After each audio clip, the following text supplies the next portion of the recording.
Podcast ITEPOL. Saludos, soy Caco ITEPOL y hoy en nuestra sección de podcast contamos con Gaby Pitar, compañero de policía, campeón de IPSC, profesor de la UDIMA y director de la Academia de Formación Tiro Práctico Defensivo. Con Gaby vamos a hablar sobre la instrucción en tiro, las diferencias con el tiro deportivo, sobre armamento, balística y consejos para ser un buen tirador. Y antes de iniciar, os queremos pedir un pequeño favor que os costará unos pocos segundos, pero para nosotros es de gran ayuda. Es comentar el audio, ya sea en iVoox o iTunes, así como compartirlo en redes sociales, ya que nos ayudará a tener mayor visibilidad y llegar a más personas interesadas. Y ahora sí, damos paso a la entrevista. Bienvenido al podcast, Gaby, ¿qué tal estás? Hola, Caco. Pues la verdad es que muy bien, pasando mucho calor. Sí, es lo que tiene el verano. Pues nada, lo primero, darte las gracias por parte de ITEPOL, tú que formas parte de esta familia ya son muchos años también. Y hoy tenemos, bueno, ahora te voy a dejar que te presentes, pero tenemos a uno de los expertos en tiro en España, también conocido fuera, sobre todo en tema de IPSC. Pero bueno, yo no te quiero estropear tu presentación, así que para nuestros oyentes, ¿quién es Gaby Pitar? Bueno, Caco, pues nada, encantado de estar aquí, compartir este momento contigo. Bueno, pues yo soy oficial de policía local, ya con más de 25 años de experiencia en el cuerpo, pero ya desde pequeño ya tenía pasión por las armas. Eso hizo que mi vida profesional haya ido encaminada a conocer y a querer entender todo lo que concierne a este mundo. Un poco ahí arranca mi búsqueda de conocimiento. Intentaba hacer todos los cursos que podía, formarme con toda la gente que podía, dentro y fuera incluso del país. Y paralelamente empecé a competir. Mis inicios fueron en el mundo del tiro policial, en las competiciones con situaciones policiales. Y después ya empecé una carrera deportiva en los recorridos de tiro, donde he conseguido proclamarme pues, en 6 ocasiones durante los últimos años campeón de España. Y a finales del año pasado, además en Tailandia, con la delegación española, me proclamé subcampeón del mundo senior por equipos. La verdad, Caco, es que tenía una vida bastante dedicada al tiro. Un poco esa es mi presentación. Pues nada, esos son tus inicios en el tema del tiro, ¿vale? Además llevas muchos años en el tema de la profesión policial y yo te voy a hacer esa pregunta, ¿no? Para romper así un poquito el hielo. ¿Cuántos disparos has hecho? Uf, ha habido años que he disparado hasta, no te lo podría decir, no podría decir, ha habido años que he disparado hasta 30.000, 32.000 tiros algún año he llegado a disparar. O sea, imagínate. Este último año creo que a lo mejor un poquitín menos, pero sobre los 20.000 o por ahí. No, que muchos estarán pensando, me faltan 32.950 para ese año equipararme a Gaby, ¿no? Los 50 Por lo oficiales. menos, por lo menos. Bueno, y has hablado de eso, de tema de tiro policial, tiro deportivo. ¿Cuáles serían esas diferencias? Pues las diferencias en el tiro policial y el tiro deportivo, hay mucha diferencia, ¿vale? La diferencia principal es que el tiro policial es mucho más exigente. Tanto el tiro de combate como el tiro táctico implican mucho más que el tiro deportivo, sobre todo a nivel psicológico.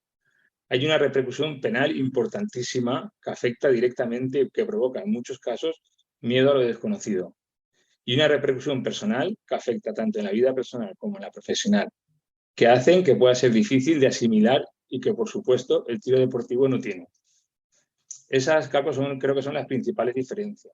Pero por otra parte, también estoy convencido que en la parte práctica no hay tantas. Al final, los principios básicos del tiro, todo lo que envuelve al tiro, son eso y ayudan y el hecho de conocerlos y dominarlos hacen que el policía sea mucho más seguro, más efectivo y más rápido. Y cualquiera de esas 3 cosas en una intervención armada pueden ser la diferencia entre la vida y la muerte de un policía, incluso de él o de cualquier persona que esté cerca de la situación. Sí, así es. Además, tenemos la desgracia de hace un mes, el tema que pasó en Andújar, que seguramente lo retomaremos cuando hablemos sobre todo del tema de la munición, que en las últimas entrevistas con otros compañeros ya lo hemos tocado, tanto con Pepe como con Fernando. Y tú que eres experto en materia de tiro, pues también nos gustaría hablar sobre todo el tema de la munición.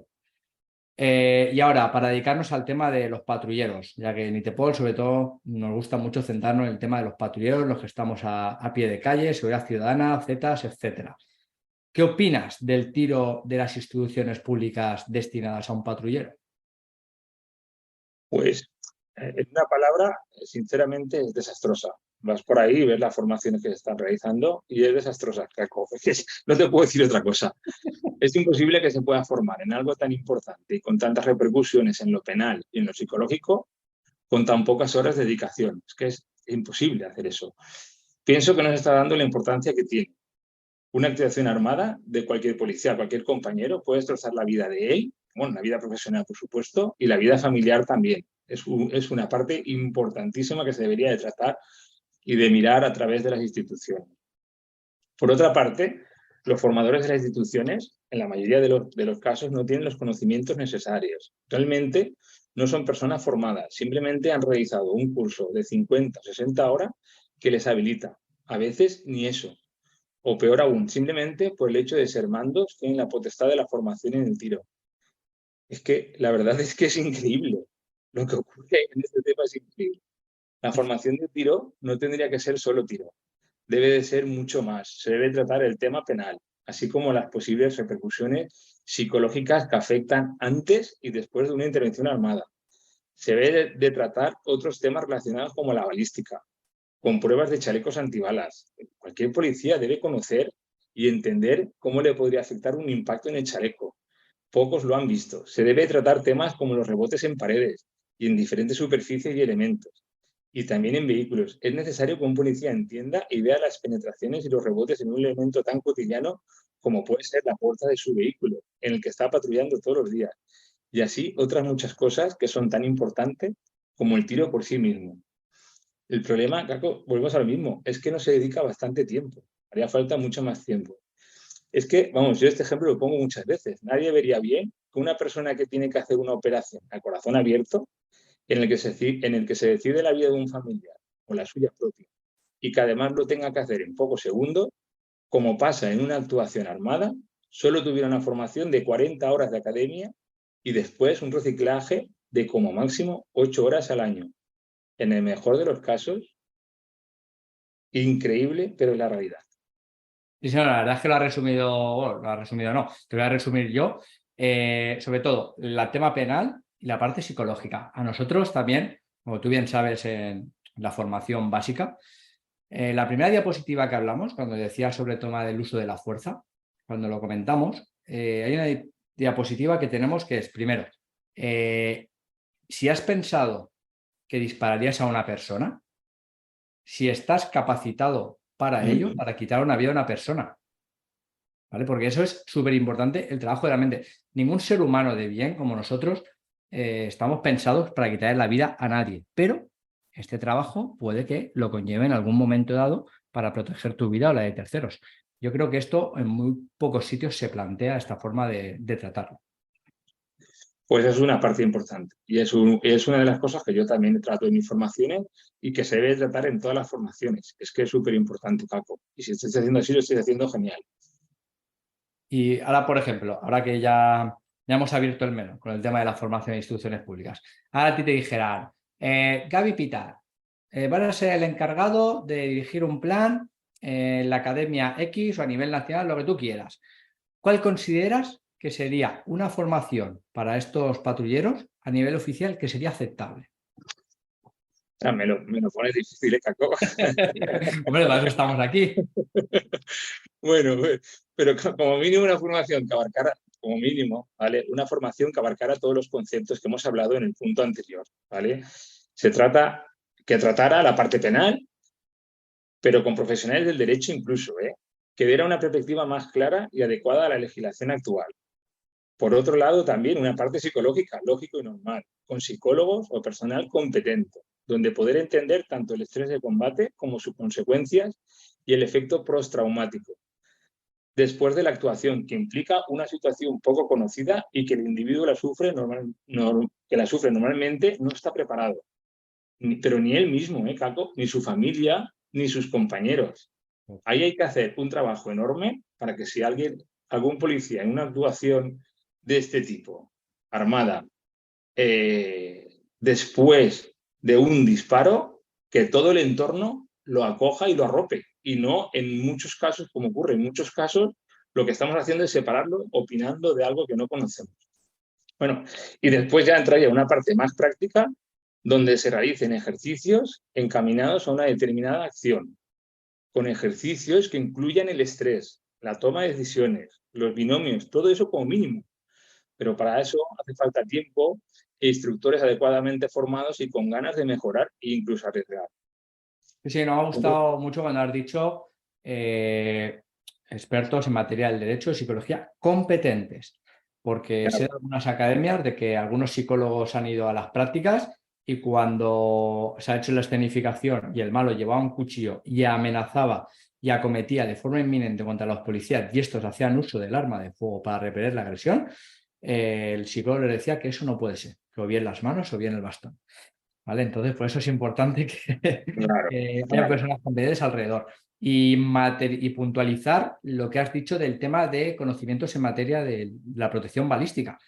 Porque hoy en día los chalecos más o menos son aceptables a nivel de protección balística, pero hay que tener en cuenta el trauma, que es muy importante. Y si lo quieres explicar el tema del trauma para que la gente sepa lo que es. No, bueno, el trauma está claro, es la protuberancia o lo que el impacto llega, que no llega a penetrar, pero llega a profundizar en el chaleco. Entonces, claro, cada arma, cada calibre, cada proyectil crea un trauma diferente y eso no, tampoco se está valorando en los chalecos, ¿vale? Ni en las pruebas. Yo he estado con gente en los cursos que nos ha hablado perfectamente de que le han disparado y ha recibido un tiro en el chaleco y cómo ha reaccionado. Esa evidencia es fundamental, que él mismo la pudiera contar al resto de compañeros. Bueno, eso, yo creo que esas cosas son las que se deberían tratar en el tiempo, pero para eso hace falta más tiempo. Por eso te comentaba también, y me lo preguntabas ahora, para tener una buena formación, ¿qué tiempo necesitamos para tener una buena formación? Es una pregunta que yo también me he hecho en muchas ocasiones y no podía decirte con exactitud, porque cada persona necesitaría unas horas, dependiendo de su nivel de formación, de su aprendizaje e incluso de su instructor. Pero creo que un par de días completos y seguidos al trimestre, por decir una cantidad y por arriesgarme a decir algo, son mucho más que esas mismas horas en días sueltos, que es lo que está ocurriendo actualmente. Siempre dependerá hasta dónde se considere que es necesaria esa formación. Por eso habría que establecer unos criterios mínimos de qué es suficiente y después pues habría que preparar un programa en consecuencia a eso. Por desgracia, Caco, actualmente esta formación y por el tiempo que se dedica no se considera suficientemente necesaria por las instituciones y menos por los mandos que tenemos. ¿Y tú crees que sería obligatorio o necesario formar a estos agentes o al menos hacerlos que vean, que sean conscientes de los riesgos reales del uso del arma de fuego? Claro, por supuesto. Lo veníamos comentando, es una de las formaciones más necesarias. Es la parte penal de lo que significa el uso del arma. Y creo sinceramente que actualmente es lo que menos se da. Solo algunos lo hacen, ¿eh? Tener claras las dudas que genera el uso del arma es fundamental. Las dudas a la hora de la utilización. Es que la actuación arranca en ese punto. De esa forma se evitarían muchos casos que estamos viendo actualmente, que comentábamos antes, y que por desgracia han acabado en compañeros abatidos o heridos. Por falta de formación y desconocer los riesgos por una mala preparación y el miedo al uso de las armas.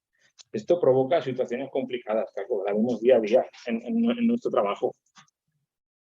¿Y crees que en relación a la pregunta anterior, concienciar o asumir un riesgo físico a la hora de planificar este plan formativo? Tú mismo lo comentabas antes. Solo el hecho que lo tengas que plantear, de que lo plantees en la primera diapositiva, asumir el riesgo y las posibles consecuencias de todo tipo que conlleva el uso de un arma es necesario y te puede ayudar muchísimo en la toma de decisiones. Es una de las partes que yo mismo implemento en mis formaciones, por eso digo que lo hacéis muy bien, a mi opinión, ¿eh? Y que cada vez lo veo más necesario. Sí, no, es como despertarles desde el primer día. Exacto. Y hacerles ver todo lo que significa utilizar el arma de fuego. Exacto. Y ahora metiéndonos más en el plano operativo, podemos decir que hace 15, 20 años el tiro se tiraba en estático 15, 20, 25 metros y en los últimos años esto ha ido variando. Hemos ido pues, disparando a menos metros, 5, 3, contacto, a una mano, desplazamientos. ¿Por qué crees ese cambio tan extremo? Si lo ves extremo, ¿cuál es tu opinión? El tiro, Caco, ha evolucionado mucho, gracias a Dios, ¿vale? Y me alegro mucho que haya habido esos cambios. Pero hay cosas, aún sigo viendo cosas, ¿eh? Porque antes he hablado de unas cosas malas y ahora hay otras que yo no veo tan bien. Hay cosas que algunos instructores en las que yo no estoy de acuerdo, lo ven algunos instructores. Por supuesto que se haya implementado el movimiento es fundamental. Es uno de los pilares básicos del tiro policial y es un avance importantísimo. Pero, sin embargo, hay otras cosas, como las distancias cercanas o como no ir a parchear, que también he visto en algunos instructores, en el que no van a ver los impactos, es algo que me chirría bastante. Si imprimes velocidad, aunque estés cerca, se fallan tiros. Y eso también se tiene que corregir. Y ahí no se está corrigiendo, se está dando por hecho que los tiros están dentro. Hay instructores que no parchean. Y si no parchean, cualquiera piensa que lo hace bien. Va a pensar que todos sus impactos están en el sitio. Y la silueta tiene una cosa muy, muy bonita. Es que la silueta te habla. Te dice sin ninguna duda si los tiros están bien hechos o están mal. Por eso es importante que vayas a verla porque te está hablando y te está diciendo, ¿lo has hecho bien o lo has hecho mal? Yo mismo, o puedes comprobarlo. Paco, pones a dos personas y disparan a la misma silueta a la vez. Y las dos personas, las dos, piensan que los mejores disparos han sido la suya. Da igual lo que el otro haya hecho. Si disparamos tú y yo, tú pensarás que los 5 mejores son tuyos y yo pensaré que los 5 mejores son míos. No, yo pensaré que son los tuyos, tranquilo. No, pero si tenemos siluetas, aunque fuéramos tú y yo, tú pensarías que son los tuyos, pensarías que yo no habría disparado bien. Pero si ponemos siluetas diferentes, lo veríamos. Tú realmente verías lo que has hecho. Y claro, y lo mismo pasa con las distancias, ocurre algo parecido. Ahora está de moda disparar entre 5 y 7 metros, porque supuestamente todo ocurre a esa distancia. Pero yo te pregunto, ¿y qué pasa si ocurre a más distancia? ¿Qué pasa? Por supuesto hay que entrenar a esas distancias, pero sin descuidar otras, ¿vale? Lo veo en mis formaciones. Personas que disparan entre 5 y 7 metros, a 14 metros no le dan. Pero sin embargo, sí que tengo claro que el que dispara bien a 14 metros, incluso a más distancia, a 5 o 7 es un excelente tirador. Es curioso, pero ocurre eso. Entonces, por eso soy de la idea de exigir al máximo y no limitar las posibilidades. Los que han podido venir a mis formaciones lo han podido comprobar. Que el que sabe disparar a 40 metros o más, incluso, dispara estupendamente a 20 o a menos. Pero, sin embargo, el que dispara a 10, a más distancia, o no se siente seguro, o no sabe disparar, o es que no le entran los tiros. Por eso soy partidario de exigir el máximo, tanto en distancia como en velocidad. Se trata de estar preparado para todo, no solo para lo fácil. Nos estamos equivocando ahí en la formación.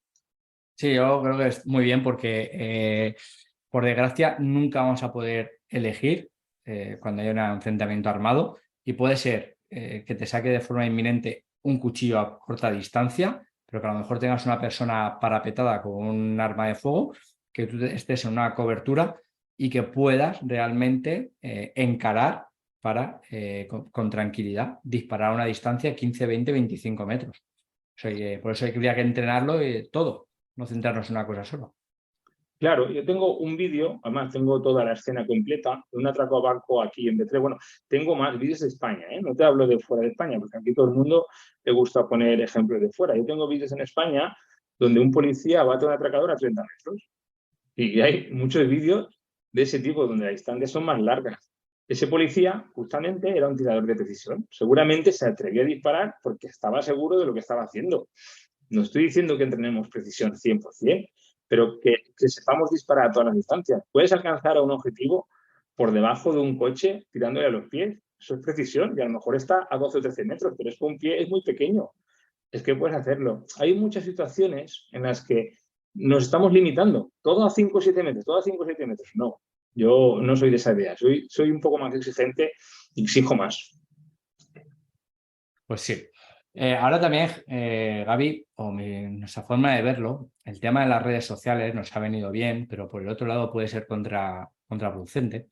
Pues cualquiera puede subir un ejercicio con trabajo en seco o de tiro, incluso en alguna web te registras y te mandan un programa para trabajar en tu propia casa. Pero estos vídeos no solo va a un colectivo en concreto como es el policial o de seguridad, sino que están abiertos. ¿Qué opinas de todo esto? Wow. Bueno, me has hecho dos preguntas, ¿eh? Correcto. Una es el tiro en seco, y yo, de verdad, sinceramente, el tiro en seco es una herramienta muy interesante y necesaria. Yo la practico mucho. La verdad es que se tendría que hacer mucho más tiro en seco. Creo que es necesario para avanzar. Y como te decía, yo lo practico habitualmente por mi condición de deportista y por mi condición de policía a todos los niveles. Y además, durante bastante tiempo. Porque cuando uno va al campo de tiro, tiene que ir a disparar. Tiene que estar centrado en la dinámica del tiro, en el control disparador, solo en eso. El trabajo de un buen empuñamiento, de un buen desenfunde, de un buen cambio de calor o de una buena posición corporal de tiro, se tiene que hacer en seco. Y ahí está el avance y la clave. La forma de avanzar es esa, que tú cuando veas el campo de tiro tengas todo lo que rodea ese disparo, todo perfectamente asimilado, para que te centres solo en el tiro y que no estés pensando en el resto de cosas. Que ni hace falta ese gastar dinero de munición, ni ese tiempo de campo de tiro, lo puedes practicar en cualquier lugar y eso es importantísimo. Pero el tiro en seco también tiene un pero, le pondría unas comillas ahí, ¿vale? Que es que si lo practicas mal, estás potenciando un error que después cuesta más de corregir. Y también lo he visto con gente que viene, que ha practicado mucho una cosa mal y tiene ese error y cuesta más de corregir. Por eso es importante que te supervise una persona con conocimiento suficiente para que esa mecanización sea perfecta. Eso creo que todo el mundo lo entiende. Si no, estamos potenciando un error. Se trata de potenciarlo correctamente. Sobre eso por ahí, el tiro en seco, ya te digo, importantísimo. Sobre la segunda pregunta que me comentabas, que se dé un plan de entrenamiento táctico a policías o personas que no son del gremio, me parece una falta de moralidad y profesionalidad por parte de esas empresas o individuos que dejan mucho que desear. La verdad es que les importa muy poco la seguridad de los profesionales. Me parece poco ético, cuanto menos. Claro, estamos dando herramientas a los delincuentes. Yo, de verdad, yo siempre me he negado a dar formación táctica o policial a personas que no son profesionales. Es que, vamos, es mi principal principio.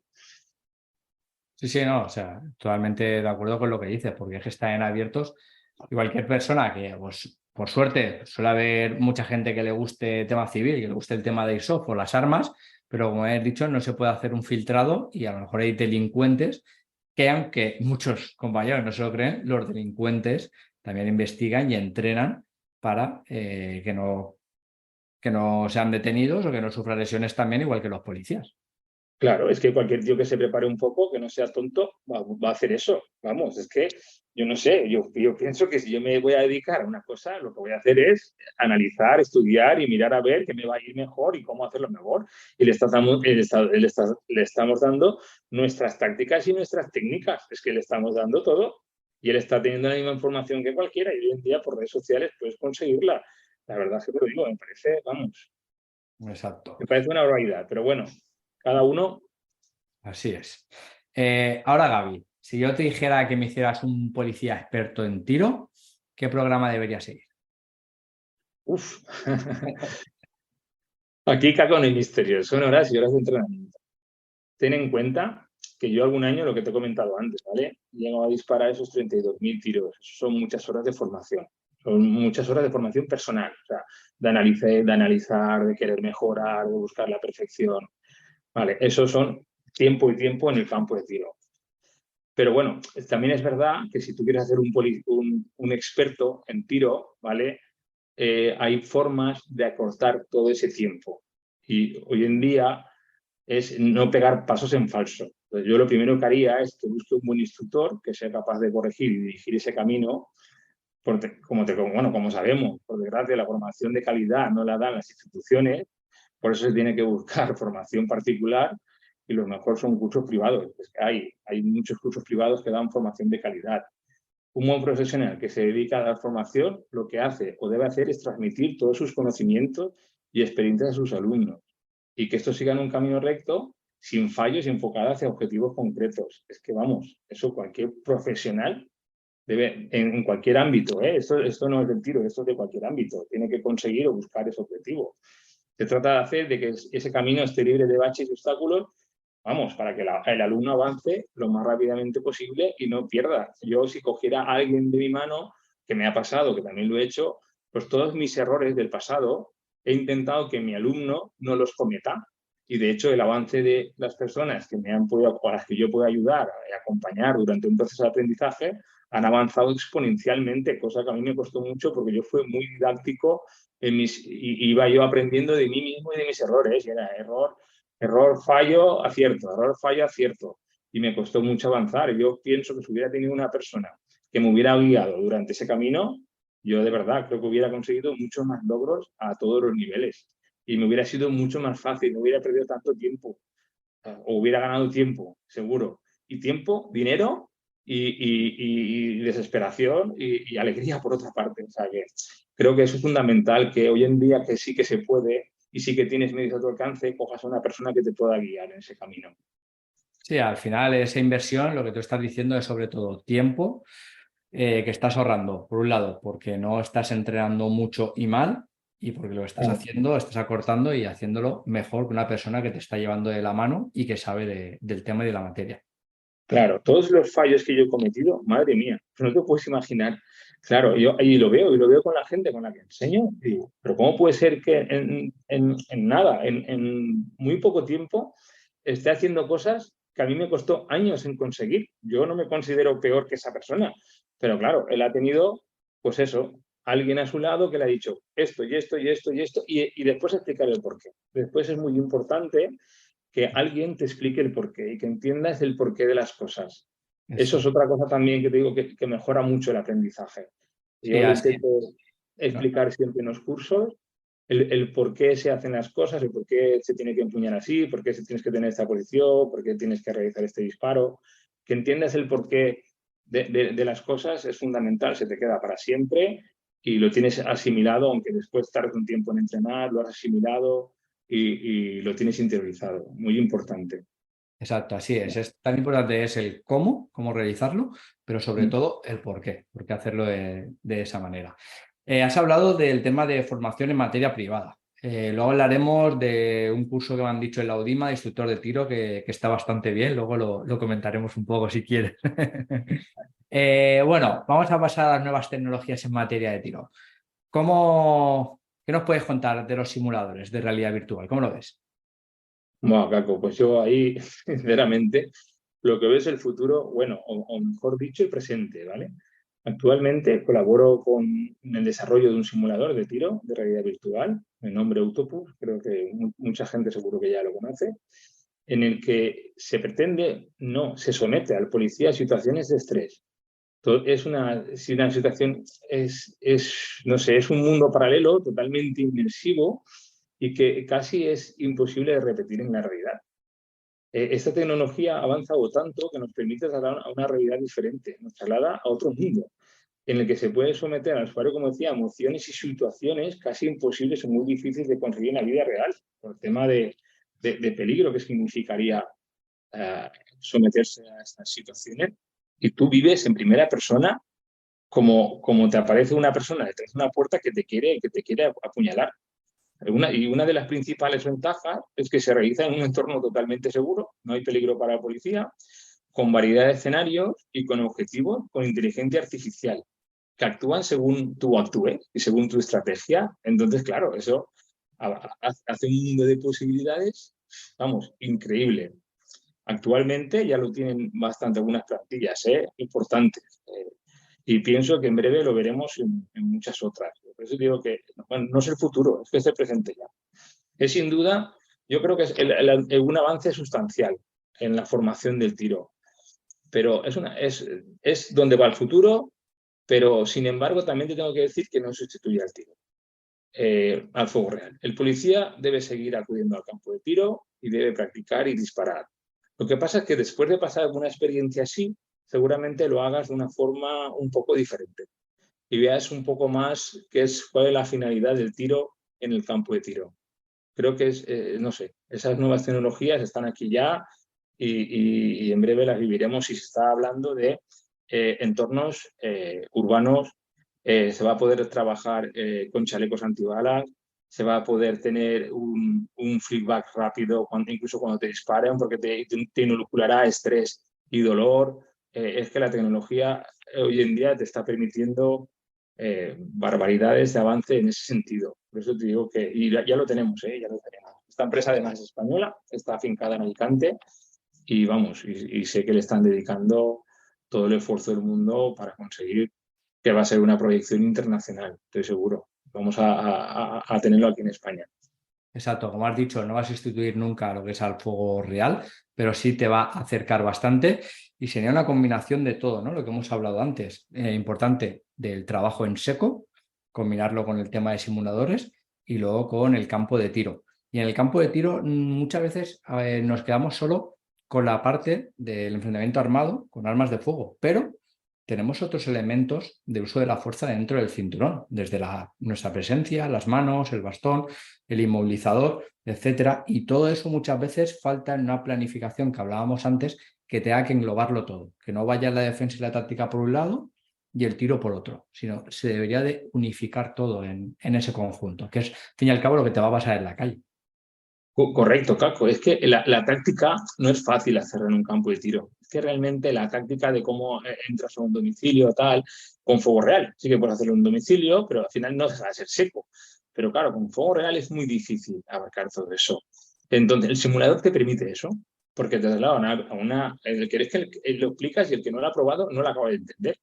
Pero el que se pone unas gafas de realidad virtual sale sudado y sufriendo y con una cara de miedo, como si hubiera, no, como que ha vivido la experiencia en primera persona. Entonces, todo eso es lo que nos permite, eso es un avance brutal y creo que es la revolución del tiro actual. Sí, exacto, lo que decía del estrés. A ver, tú sabes muy bien que los friguis, que en nuestra cabeza nos simulamos situaciones que nos pueden pasar en la calle, nos suben las pulsaciones, sudamos, que no es cuando se activa el sistema nervioso, el simpático, ¿vale? Que es lo que produce una situación real, que no la estás viviendo en persona, pero tu cabeza cree que sí. Y esto es lo que te lleva a la realidad virtual, lo que te consigue, que es eso que estás hablando. Sí, pero eso que tú me estás contando, me lo tienes que imaginar, aquí no te lo imagino, aquí lo estás viendo. Y aquí estás viendo como tú estás viendo una persona ensangrentada en el suelo o una persona que te está pidiendo ayuda que se está moviendo. Y estás viendo cómo entras hacia esa persona, lo estás viendo y lo estás viviendo. Y estás viviendo cómo entras hacia esa persona y te aparece otra persona que no esperaba con un arma o sin un arma. Y claro, y tu reacción aquí no implica ningún problema penal, pero tu reacción va a ser la que en ese momento tú veas. O sea, es que te pone en el papel, ¿entiendes? Incluso, aunque, y venimos tan sugestionados por esto, que es que las consecuencias de cómo actúes ahí, las vas a poder ver tú después, vas a poder analizar tú mismo, vas a poder tú saber que harías una situación, has grabado una situación a fuego, tu mente la ha visualizado para poderla después desarrollar en el caso de que te ocurra algo parecido. Te va a abrir mucho más la mente, te va a dejar pensar si tienes que disparar, si no tienes que disparar, en qué ocasiones, cuánto tiempo le tienes que dar, cuánto tiempo no le tienes que dar al malo, qué decisión vas a poder tomar, qué decisión no vas a poder tomar. Es un mundo de posibilidades totalmente nuevo y vamos, súper real, o lo más real que podemos acercarnos. No podemos acercarnos, hay que ser conscientes de que no podemos acercarnos a la realidad y nunca sabremos cómo actuaremos en una situación real y demás. Pero bueno, pero contra más entrenamiento tengas, más capaz serás de resolver una situación con eficacia. Eso es indiscutible. Exacto, entrenar, entrenar, entrenar. Pues nada, lo dejamos ahí a los compañeros que quieran indagar. Simuladores Octopus, afincado en Alicante. Se meten en internet, seguro que sacarán toda la información que consideren. Antes de pasar al tema de armamento y cartuchería, me gustaría hacerte una última pregunta en el tema formativo. Dentro de ese plan que hablábamos antes, que tú podrías organizar, también haríamos fuego con luz reducida o nocturno, ya que en muchas plantillas no se tiene en cuenta. No sé si es que a lo mejor por la noche no hay disparos. No, Caco, te lo decía antes, es que yo estoy para de exigir al máximo y de tocar todos los palos. Es que si no se hace, estoy seguro que si no se hace en muchos casos es por falta de tiempo. Yo tengo ese mismo problema, ¿eh? Yo doy prácticas a plantilla y no puedo tocar todos los palos que yo considero que se deberían de tocar. Entonces vas realmente más al grano.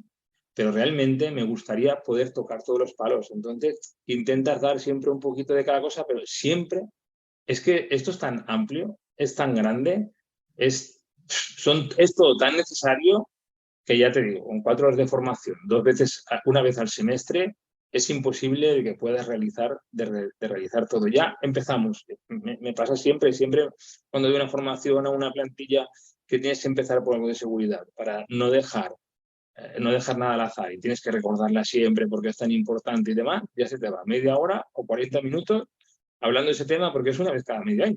Ya tienes que recordar. Y después, pues tienes que hacer un planning que tienes previsto y cada vez intento añadir algo nuevo. Algo nuevo 2 veces al año significa que pasan 4 años y las plantillas no han dado nocturno, como tú muy bien dices. Entonces, claro, por eso te decía que hay que saber el plan, cuál es lo mínimo que necesita saber un policía, establecer un plan y un tiempo para cumplir ese proyecto formativo.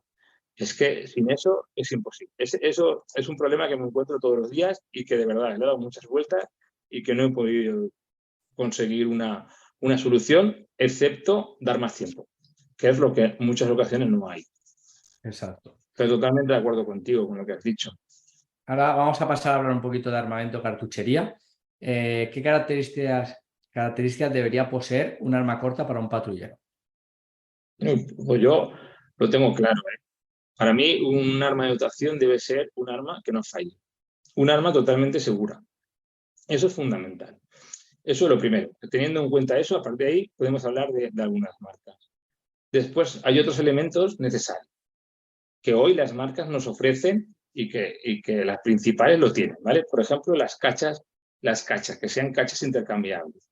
Las armas de dotación actuales deben de disponer de cachas intercambiables para adecuarlas a diferentes tamaños de las manos de las personas de la plantilla. En una plantilla te puedes encontrar una persona, una chica de 50 kilos o un chico de 50 kilos y una persona de 120 kilos de 1,90 de altura. Y la mano de uno y de otro no tiene nada que ver. Esa arma te tiene que permitir poder cambiar las cachas para que el agarre sea bueno en los dos casos. En un agarre intermedio que a lo mejor una persona de menos peso o menos envergadura pueda coger bien y al revés. Y una persona de gran tamaño pues tenga una cacha, una empuñadura que le rellene la mano, ¿vale? Eso como mínimo. Un arma también debe tener como mínimo la posibilidad de poder tener una retenida ambidiestra. Hoy en día hay personas zurdas en las plantillas y cambiar la mano para cambiar el cargador es una barbaridad, una locura en pérdida de tiempo. De eso las armas de hoy en día, las principales marcas, ya lo tienen. No sé, podríamos estar hablando elementos de puntería que sean, por ejemplo, en vez de plástico, pues que sean metálicos, mucho más resistentes. Faltaría más que saques el arma y pierdas un elemento de puntería en el momento en el que te haga falta. No sé, podríamos estar hablando de muchas otras cosas, pero bueno, principalmente las marcas todo eso lo van corrigiendo y las principales marcas lo tienen. Y mire, fíjate lo que te voy a decir, todavía más importante, que las armas que se compren en una plantilla, uno de los principales elementos es que ese arma tenga fundas de las mejores fundas o valga para las mejores fundas que hay en el mercado. Todos sabemos que hay fundas, no voy a decir nombres, hay fundas top en el mercado que te dan una seguridad especial, donde tú puedes extraer el arma perfectamente con mucha velocidad y además te dan seguridad ante el robo de cualquier persona. Pues estas marcas de fundas tienen que hacer fundas para esas pistolas que tú quieras, porque después podrás comprar esas fundas. Si tú compras una marca de pistolas que no entre en esas fundas, no podrás comprar ese tipo de fundas. Entonces, esos son alguna pincelada de qué debería de tener un arma de dotación oficial como mínimo. Y ahora, por ejemplo, Gaby, últimamente se está llevando muchos linternas, ¿vale? El acople de linterna. Ya hemos pasado bueno, aunque esto hace ya 10, 15 años, en Estados Unidos ya lo tenían, ahora parece que está de moda aquí, pero aunque muchos frikis hacía tiempo ya lo llevaban la linterna acoplada en el mismo arma. ¿Qué opinas de eso y de que ahora estamos viendo también, y yo creo que en poco tiempo tendremos los visores, los Red Dot? Sí, pues exactamente lo mismo. Lo primero que te tengo que decir es que, claro, esa arma que tenga un carril Picatinny, por lo menos para que tú le puedas acoplar un módulo de linterna. Y que, claro, y esa es otra, que también he visto esos problemas de compañeros que se han comprado un arma, se han comprado la linterna, el módulo de linterna, y después no encuentran fundas para ese arma. Venimos a lo mismo. Al final tienes que morir a X marcas que sí que te dan todas esas ventajas. Exactamente igual. Y lo del el punto rojo, el holográfico, al final es un holográfico, ¿vale? El holográfico pues pienso que será el futuro. Aún está costando un poco, tienen una limitación, que son las baterías, te puedes quedar sin baterías. Son elementos todavía un poco delicados, ¿vale? Un arma corta donde tú llevas todo el día un arma al cinto y le das muchos golpes, esquinas, paredes, subida, bajada del coche, cinturones y demás, son un poco complicados. Lo que te comentaba de las pilas, aunque algunos ya son tan bajitos, tan rasa la corredera que después te permite apuntar con los elementos de puntería, aún les falta un poco de evolución. En los subfusiles o armas un poco más que son más llevaderas, no son tan de llevar todo el rato encima, sino que te la colocas y la llevas encima, está ya en la mayoría. Pero en las armas cortas aún le queda un poco más son muy prácticos, y muy eficaces, mucho más que un punto de mira y un alza.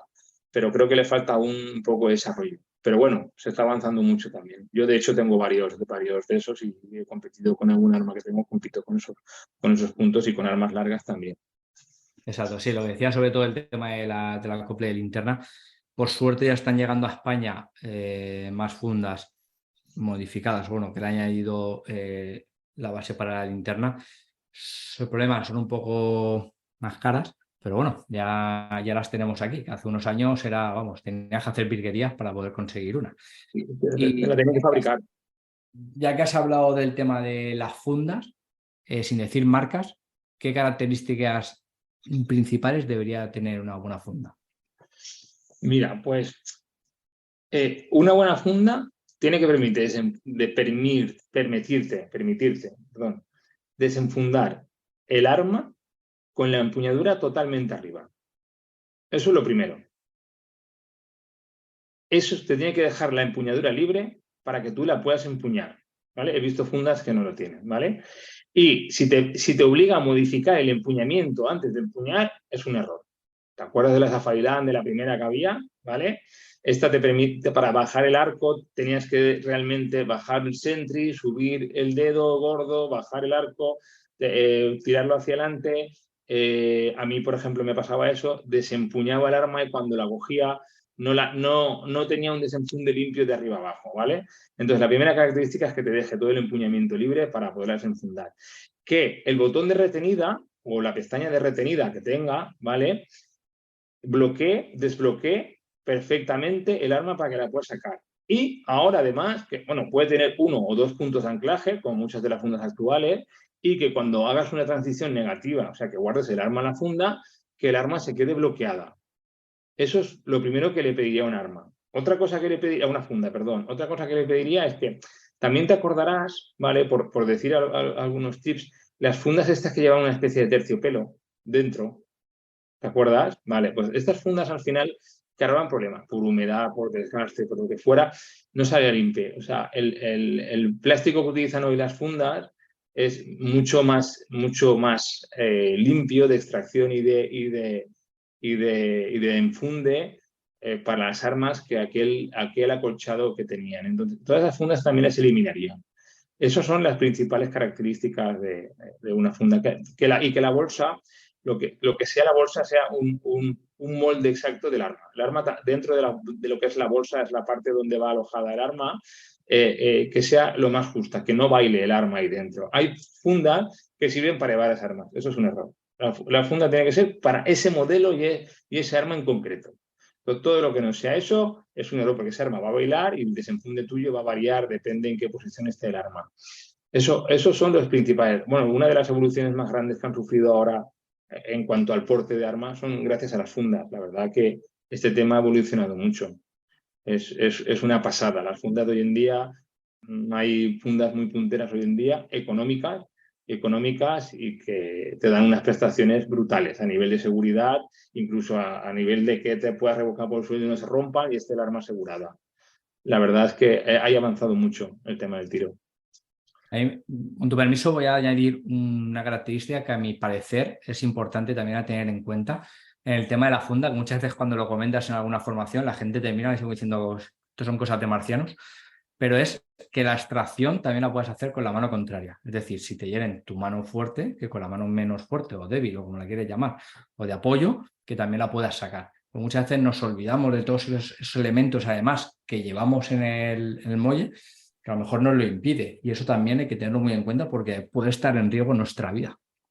Muy bien, bueno, buen apunte, que también lo trabajo en algunas formaciones y obligo a todo el mundo a que intente sacar su arma. Y ahí cada uno se da cuenta si su funda es correcta o no es correcta, o qué tiene que hacer para que esa funda sea correcta, para en el caso que ocurra una cosa así, puedes enfundar exactamente igual, perfectamente te pueden herir en un brazo, pues te pueden utilizar un brazo y tienes que utilizar tu brazo de apoyo o mano débil, como tú dices que se puede decir de las dos formas.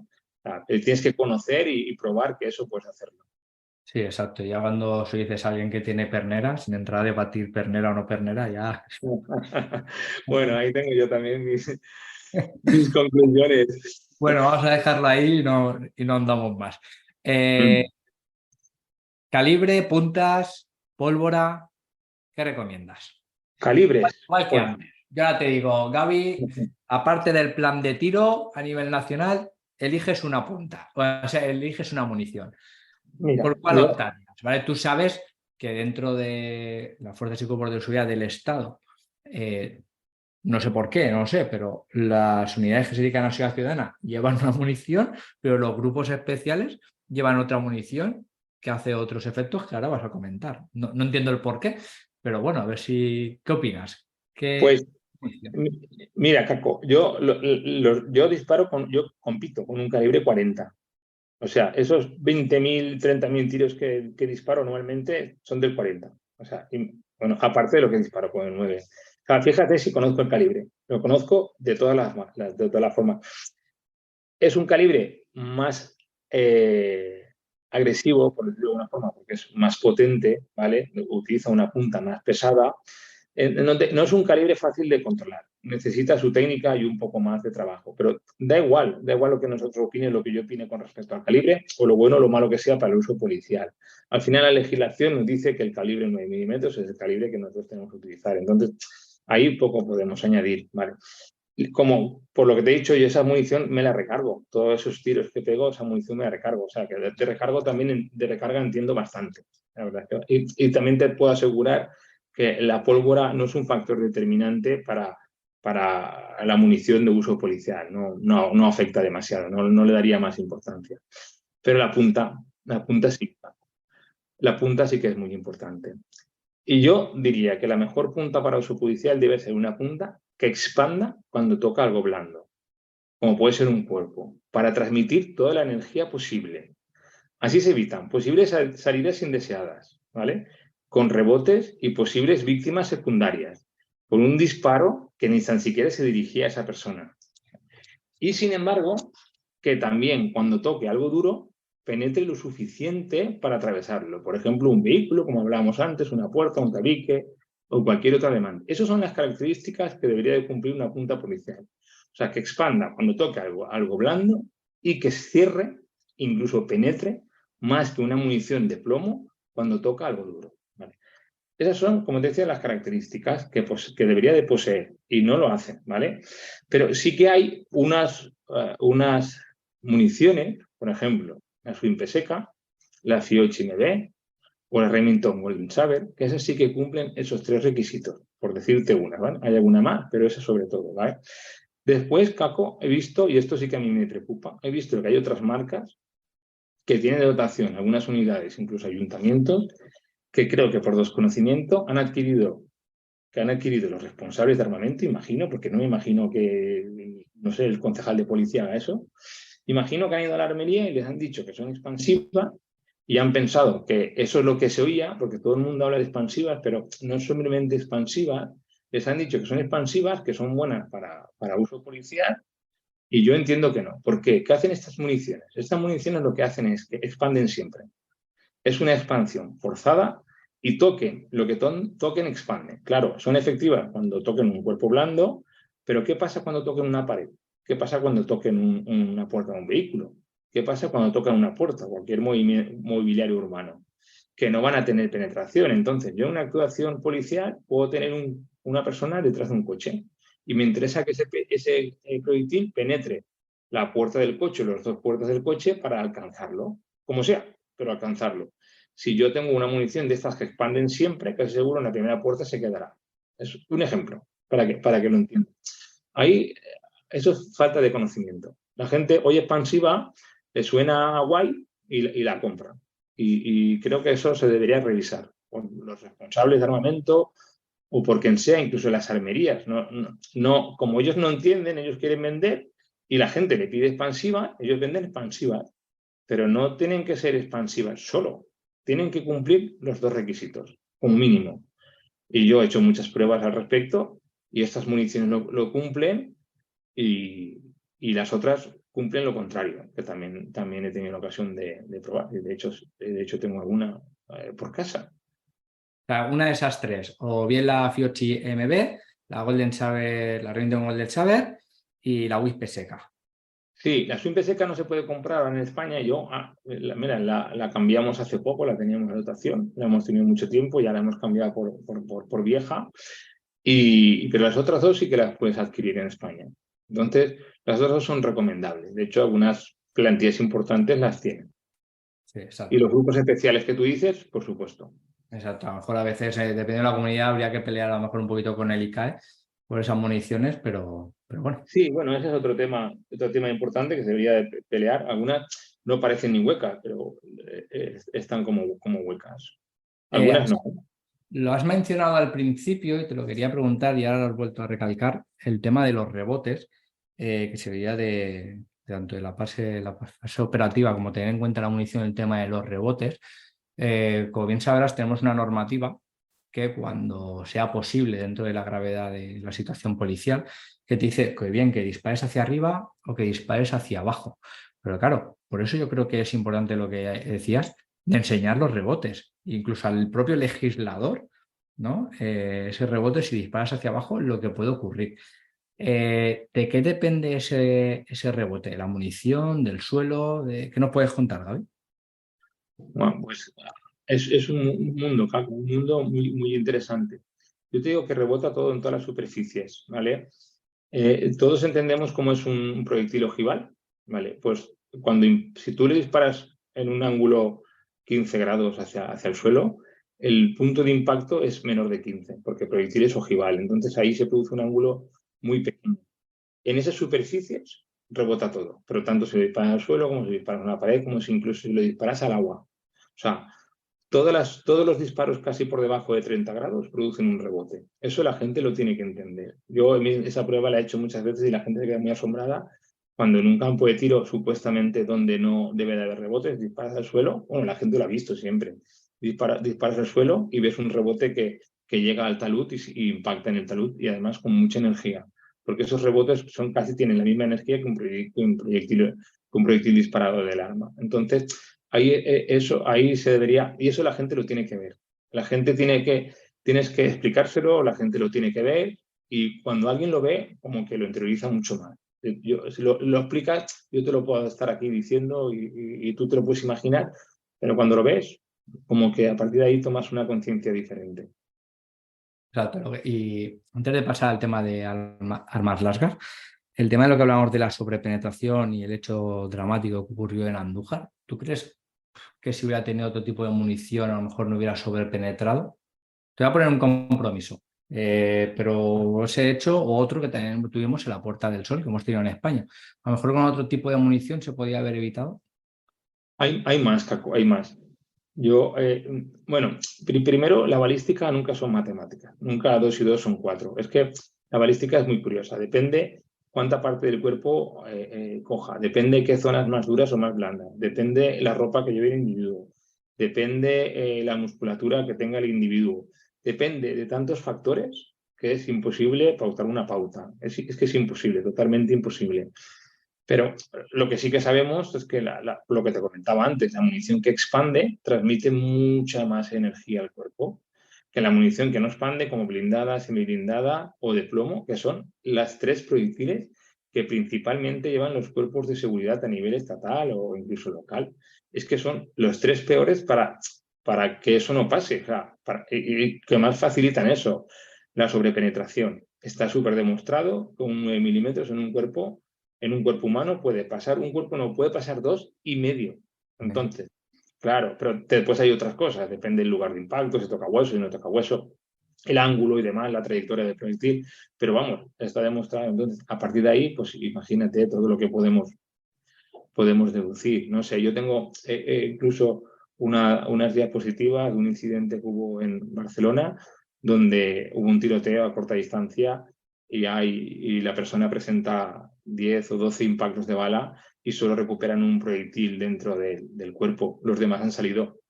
Y de hecho hay rebotes en las paredes, en el mobiliario urbano, en un taxi, en una moto que estaba aparcada.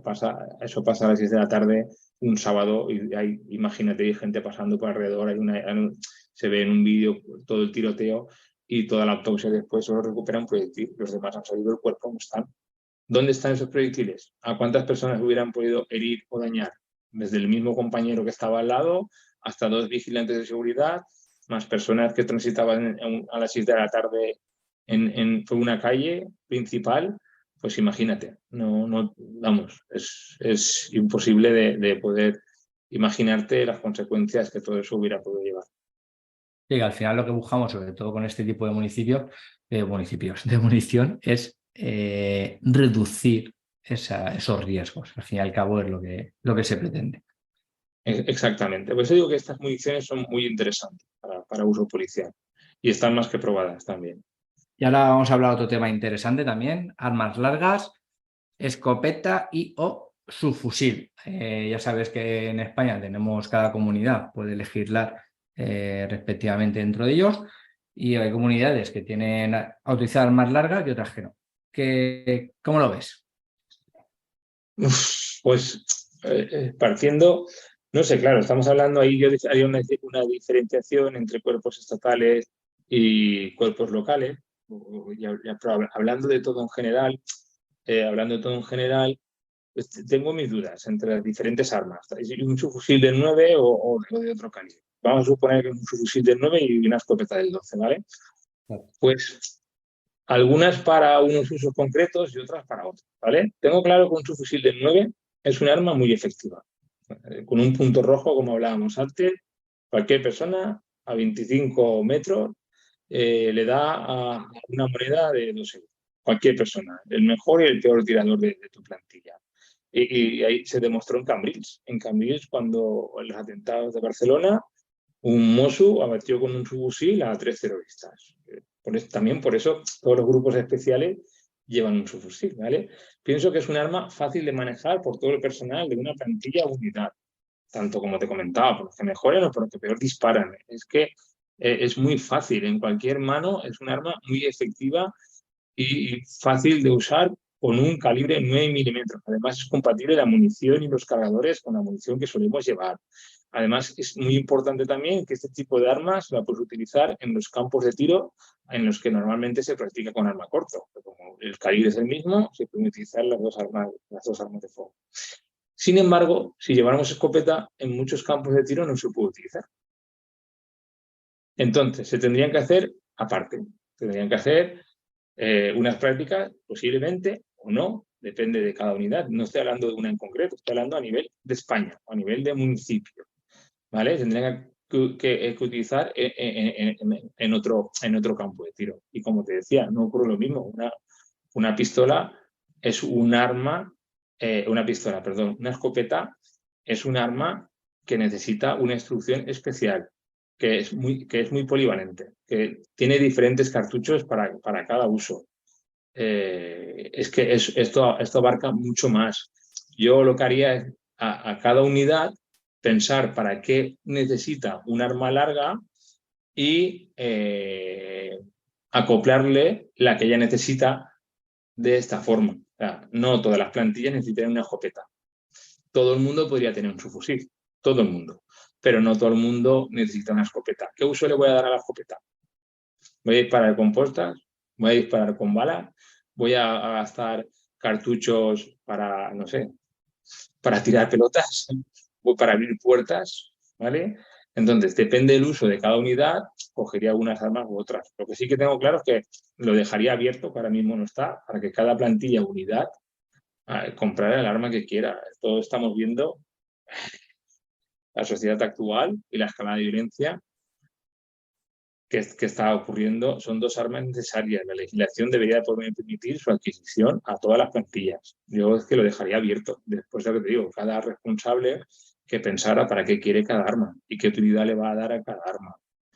Y además lo que decías, ¿no? En la escala de violencia, esta semana hemos visto en Marbella, en Puerto Banús, una persona con una UCI. Claro. Que parece que es una UCI. O sea Sí, que, con un subfusil que parece una UCI, correcto. así que curioso. Y si no, también, si la plantilla dispone de Glock, el kit running, también sería otra opción. Por ejemplo, yo he tenido ocasión también de probarlo y es una maravilla. Conviertes un arma corta automáticamente en un subfusil con las mismas prestaciones, o casi las mismas. No las mismas, pero casi las mismas. La efectividad a 25 o a 50 metros es espectacular. O sea, pues te permite disparar con más rapidez, un cargador también de 30. O sea, las posibilidades son muy, muy, muy altas con un dispositivo de tipo running. Y es tan sencillo como es un trozo de plástico donde no hay ni que guiar un arma. Pero eso se tendría que regular a nivel de comunidades e incluso a nivel de reglamento de armas. Pues sí, Gaby, la verdad es que para ir terminando, y ya lo hemos dejado caer antes, este curso de la UDIMA, en el que tú eres instructor, en el que formas parte, denominado especialista en tácticas defensivas policiales, instructor de tiro policial. ¿Qué nos puedes contar al respecto y por qué la gente debería hacer ese curso? Pues mira, como tú dices, es una titulación universitaria, son 400 horas de formación y se pide a través de la UDIMA, que es la Universidad a Distancia de Madrid. Es un título propio de la universidad que te sirve también para ascenso y para puntos de barema. Claro, al final son 400 horas, ¿vale? La verdad que este curso, como estábamos hablando antes del enfoque que se tenía que dar a la instrucción, tiene un enfoque multidisciplinar en el que intervienen todo tipo de profesionales, desde pedagogos, psicólogos, jueces, otro personal, instructores, por supuesto, ¿vale? Claro, no sé, es que es muy grande el abanico de profesionales que están aquí y se toca todo de una perspectiva para que tú puedas enseñar a formar a otros compañeros, ¿vale?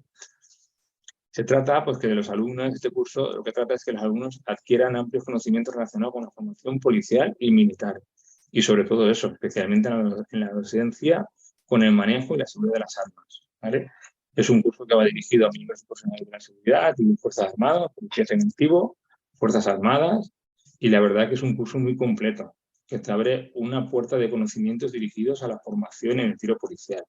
Quizá no, estoy seguro que es el curso más completo que hay a nivel de España y que más te puede ayudar a poder, yo siempre lo comento, es que formar a otros es ayudar a otros a que puedan desarrollar sus necesidades, ¿no? Entonces es algo muy bonito. Poder ayudar a otros es algo muy, muy... A mí lo que me llama de la formación es eso, poder ayudar a otros a que consigan sus objetivos. Lo siento mucho, pero tenés que parecer al Cebollo y a José.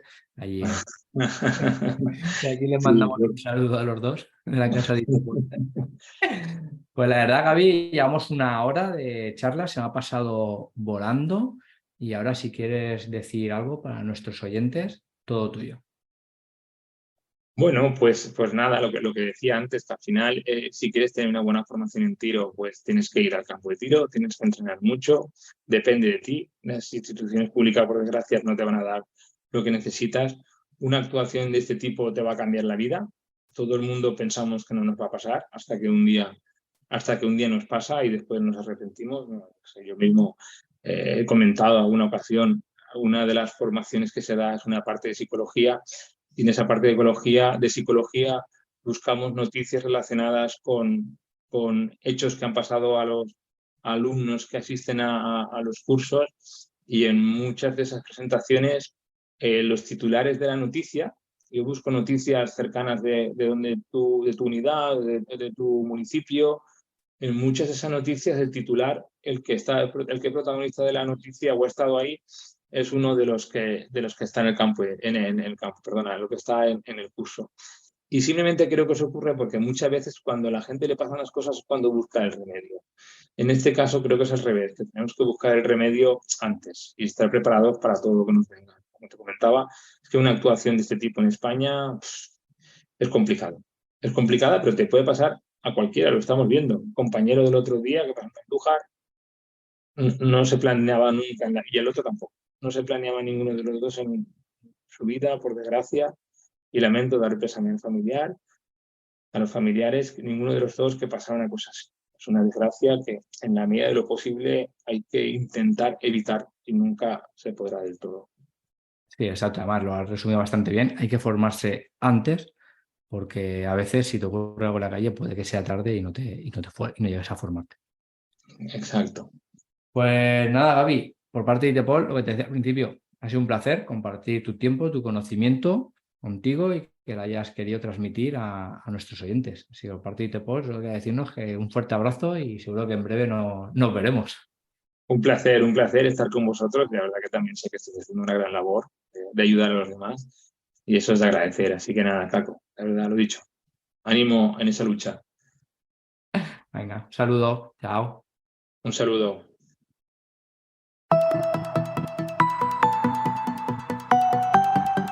Podcast ITEPOL.